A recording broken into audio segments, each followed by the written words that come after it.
Mirë se erdhe në botën ku askush nuk është i pafajshëm. Sekrete shqiptare, vendi ku rrëfimet më të thella, më të ndaluara dhe më të pathëna të shqiptarëve marrin zë. Na bëni subscribe për histori të ndryshme.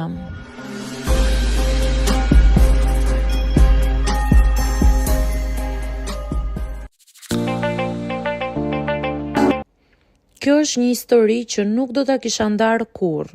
Po ndoshta, tani është koha. Nuk është e lehtë të pranohem për atë që jam. E di se do të më dënohet shpirti që kam brenda, por mund të them me siguri që ky sekret më ka marrë shumë më shumë se sa mund ta imagjinoja. Më mirë të filloj nga fillimi, ndoshta mund të kuptoni pse nuk kam mundur ta ndaloj veten. Linda është motra ime. Ajo është gjithçka për mua. Jeta ime ka qenë gjithmonë rreth saj dhe e di se ajo më ka dashur gjithmonë. Ndërsa kalonin vitet, ne u rritëm shumë të lidhura, më shumë se motra, ishim shoqe, mbështetje, gjithçka tjetër që mund të kërkoni nga një marrëdhënie familjare. Ajo ishte gjithmonë e shoqërueshme, e drejtuar dhe unë isha më e tërhequr, por gjithsesi, gjithmonë gjeja forcën tek ajo. Kur ajo filloi të dilte me Andin, nuk mendova se kishte ndonjë gjë të veçantë. Ai ishte i qetë, serioz, por gjithashtu i kujdesshëm për të. E vlerësoja që ishin kaq të lumtur së bashku dhe gjithmonë i thosha vetes se ai ishte një djalë i shkëlqyer. As nuk kisha dyshim se ai ishte njeriu që ajo kishte kërkuar gjithë jetën. Gjithçka ndryshoi një ditë të zakonshme pranvere, kur Linda kishte disa punë jashtë dhe më kërkoi të qëndroja për disa ditë tek shtëpia e saj.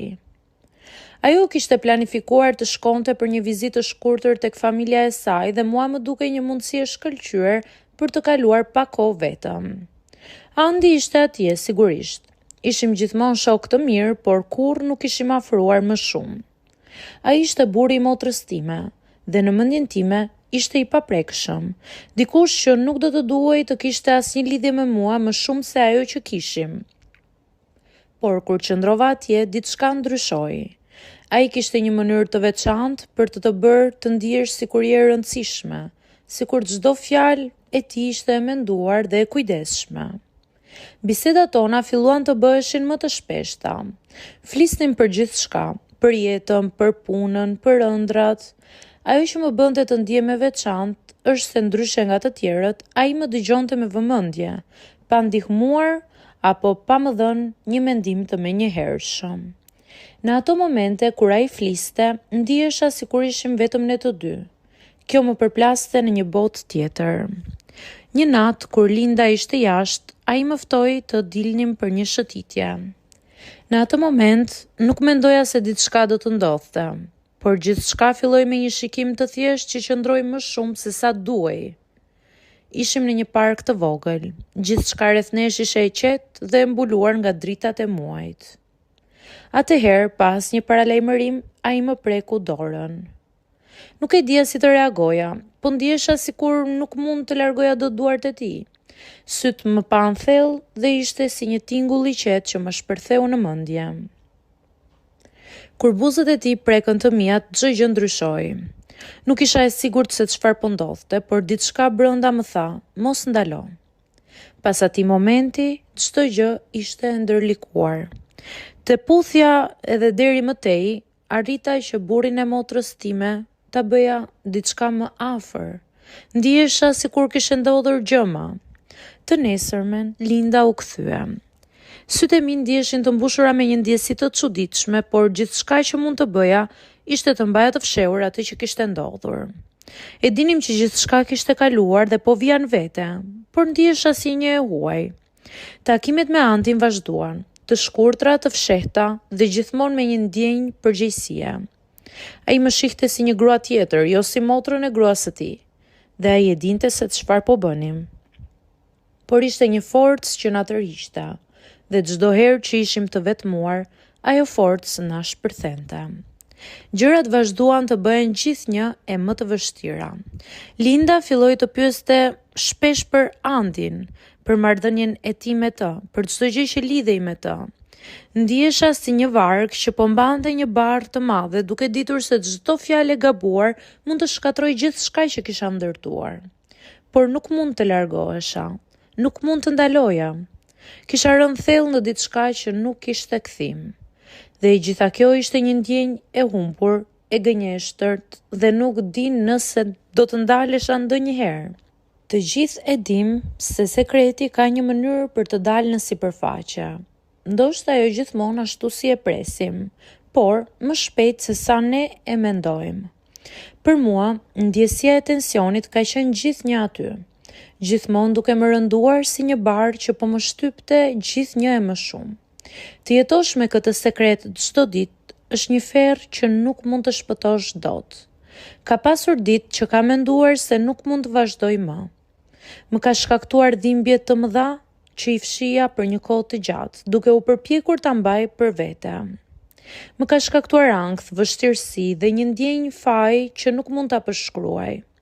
Por nuk mund ta ktheja pas, dhe çdo herë që shikoja Andin, më dukej se ai ishte po aq i ndikuar nga kjo situatë si unë, dhe gjithçka që mund të bënim ishim të vazhdonim fshehtësim për këtë marrëdhënie të ndaluar.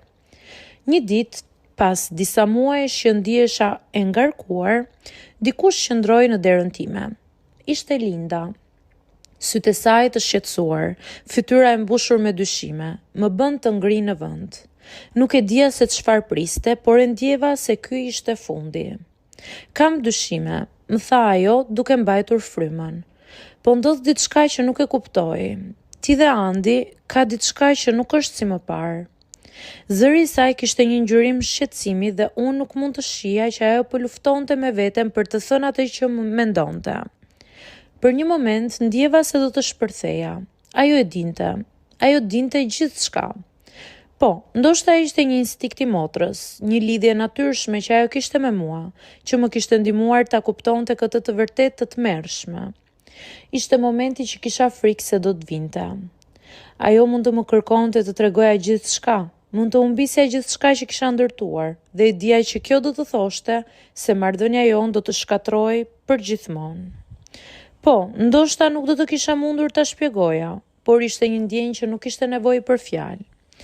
Linda, i thash duke mbajtur veten të qetë, edhe pse zemra po më rrihte fort. Nuk është ashtu siç e mendon, nuk është ashtu siç duket. Ajo më pa për një moment dhe me një shikim që i thoshte gjithçka, por nuk tha asnjë fjalë tjetër, vetëm heshti. Më në fund, ngriti kokën dhe më tha me zë të ulët. E di, por do të më duhet të përballem me këtë. Do të flas me Andin. Dhe ajo shkoi. Nuk e di sa minuta kaluan, por ndihesha si një jetë e tërë që po më kalonte përpara syve të mi. Çdo sekond, çdo frymë që merja ishte gjithçka më e vështirë. Dhe pas një kohe, kur i hapa syt, ai ishte aty. Andi. Ai nuk e kishte të vështirë të kuptonte ndjesinë që kishte brenda tij. Ishte e dukshme që ai po ndihej aq i humbur sa edhe unë. E dija që kishte marrë një vendim dhe ai e dinte se çfarë po ndodhte. Duhet të ndalojmë, më tha me zërin e tij të shtrënguar. Ky është një fund që do të shkatërrojë gjithçka. Ne duhet të përballemi me pasojat. Ai kishte të drejtë. E kuptova atë që kishim krijuar, nuk mund të ndodhte më. Pasojat ishin fatale, të pashmangshme. Kjo ishte një marrëdhënie që kishte shkatruar çdo kuptim të besnikërisë, çdo kuptim të dashurisë dhe që kishte cënuar çdo lidhje familjare. Ne nuk mund të shpëtonim nga ajo që kishte ndodhur, por mund të përpiqeshim të shihnim se si të shëroheshim nga kjo dhimbje. Ai mori përgjegjësinë e tij dhe unë e pranova. Linda e mori vesh. Ajo mbajti veten të fortë. Pas asaj nuk ka pasur kurrë një moment të lehtë, por të dy kemi vazhduar jetën, secili duke mbajtur pasojat e vendimeve tona. Nuk mund të kthehemi pas, por mund të përpiqemi të jemi më mirë. Tani, kur e mendoj atë që ndodhi, ndjej një lloj qetësie të hidhur. E di se nuk mund ta fshij atë që ndodhi, por jam e gatshme të përballem me jetën dhe pasojat e saj. Ndoshta ndodhi kështu për të mësuar se nuk mund të luash me zjarin pa u djegur. Ndoshta ishte çmimi që duhej të paguaja për të kuptuar se dashuria nuk është gjithmonë e drejtë dhe as marrëdhëniet nuk janë gjithmonë të thjeshta. Por gjithsesi, kjo është historia ime. Kjo është ajo që unë kam jetuar. Dhe ndoshta është një mësim që do më shoqëroj gjithë jetën.